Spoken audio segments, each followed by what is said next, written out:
Hey everyone, it's Carissa Wiley here for ellenhudson.com. Thanks for joining me today. Today I am sharing a technique that I think you're going to love, and it is how to get a genuine letterpress look using the Essentials by Ellen hot foil stamps.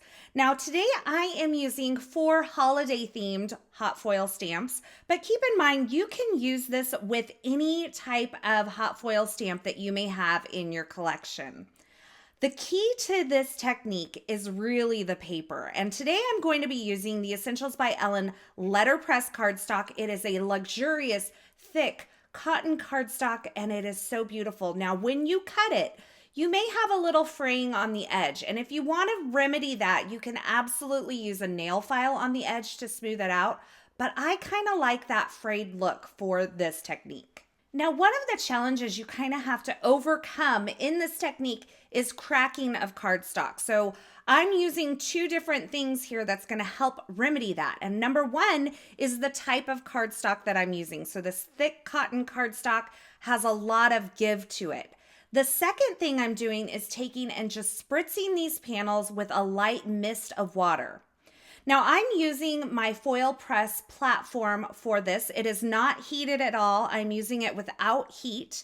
And I'm adding 2 cardstock shims to my sandwich when I send this through my Gemini Junior. And that gives me a really deep impression on this cotton cardstock. And as I said before, it gives you that genuine letterpress look. Now this cardstock already had that misting of paper, so I just moved my snowflake and ran that through again. And this caused a little bit of a problem. That first snowflake that I kind of debossed into the cardstock or pressed into the cardstock lost a little bit of its depth. So I'm going to run this through again, but I'm only going to cover that bottom snowflake. That was the first snowflake I did. I just kind of popped this back into place and ran that through my die cut machine again. Now that left me with a little ridge in the paper, but remember this paper is nice and soft and it's a little damp. So I just gently massaged the line that was left in my cardstock with my Teflon bone folder, and that worked it out. And look at that beautiful debossed image you get on this luxurious cotton cardstock. Now these first 2 panels I'm creating are a mini slimline size. So they are cut to 3 inches by 6 inches, and my final card size will be 3 1/4 by 6 1/4 inches. And I will show you how I make that card base here in just a moment. But first I want to do all of my letterpress technique. Now this debosses or presses into the paper so much that you even get a raised image on the back of this, and it is absolutely beautiful. And I've always loved the look of cardstock. And as I've mentioned before, I've kind of tried this with other types of cardstocks in the past, and I've even tried it with this cardstock in the past. And the problem that I was facing was getting a little bit of cracking.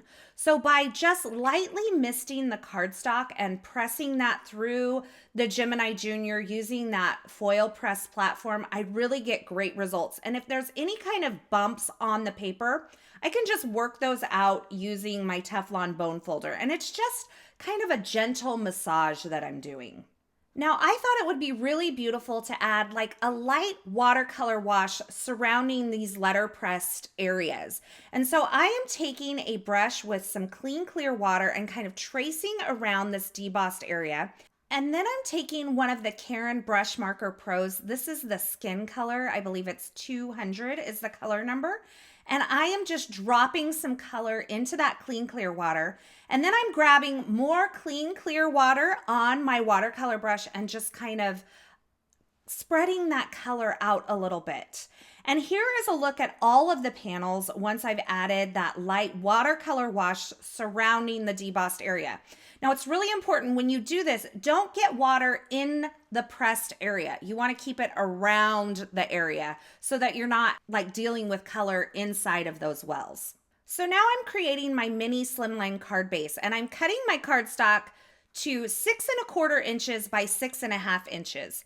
And along that 6 1/2 inch edge, I am scoring at 3 1/4 inches. And that creates my mini slimline card. The finished card base measures 3¼ by 6¼ when it's folded. And these panels fit perfectly on top of it. And I think this is such a fun size because it's perfect for gifting cash or checks, especially at the holidays or around birthdays. Now, these cards are beautiful as they are, and I think they could really stand on their own just as they are. But I decided to add a little bit of holiday imagery, and so I grabbed my Essentials by Ellen holiday characters, stamps, and coordinating dies, and I am stamping these onto some watercolor cardstock in some Versamark ink. And I'm just inking up those stamps and stamping them down. Now, my stamps are dirty, so you're gonna see the stamping. It's okay. I'm gonna cover it with some gilded embossing powder from Brutus Monroe, and then I'm gonna heat set that. Then I'm gonna add a little bit of watercoloring using the Karen Brush Marker Pros. Now, I love these markers. This is really the first time that I've kind of experimented with them. And I think that they add some beautiful watercolor effects. There's so many ways you can use them, and they're super easy to use. So to color my Santa here, I am using this burgundy color and lipstick red. And I am going to layer up the color. So I'm using a water brush here and adding the color. I'm actually picking the color up off of my glass work surface here. And once I add like the darker color, I felt like it needed a little more brightness. So that's when I brought in the lipstick red. And I'm using the same colors for all of my imagery here today. And all of the specific colors are linked over at the coordinating blog post. So for the beard, I used a little bit of warm gray. For the skin of Santa, I used the skin color. Now you could add a little bit of darkness to this with a warm brown color if you wanted to. And once the color dried, I felt like it needed a little more intensity. So I'm going in directly with the marker. And then I'm going to take a damp brush and just kind of blend that out just a little bit. Now, I did find that I actually prefer a paintbrush dipped in water because I have a little more control over the amount of water on the brush than I do with this particular water brush. Now for this color, I used Lush Green, and once I watercolored the image, I felt like I wanted a little more shading, a little more depth and darkness to the green color around the base of the boughs. And so I added a little more directly with the marker and then just blended that out with a damp paintbrush. So once I had all of my images colored, or watercolored, I guess, actually, I added them onto my card fronts, and I added the card fronts onto the card bases using a little bit of foam adhesive. And here is a look at the 4 finished cards featuring this beautiful genuine letterpress look. You will not believe the depth and the absolute, it's so luscious. This technique, it just gives you so much dimension because you're using that really cottony letterpress cardstock. Now, I did want a little bit of sparkle on these cards, and so I finished the cards off with just a sprinkling of some sparkling clear sequins. And that's a look at the 4 card projects today. I really hope you enjoyed this technique. I hope you learned another way that you can use your hot foil stamps without foil to create some really beautiful, genuine looking letterpress results. Now, as always, I will have links to the featured products used in these projects in the description at YouTube. So if you're looking for something in particular, be sure you check there. Or you can head on over to the coordinating blog post. I will have that linked below as well. Over there, you'll find more still shots, more information, and a complete list of supplies. As always, thanks for stopping by. Thanks for watching. I hope you enjoyed this video.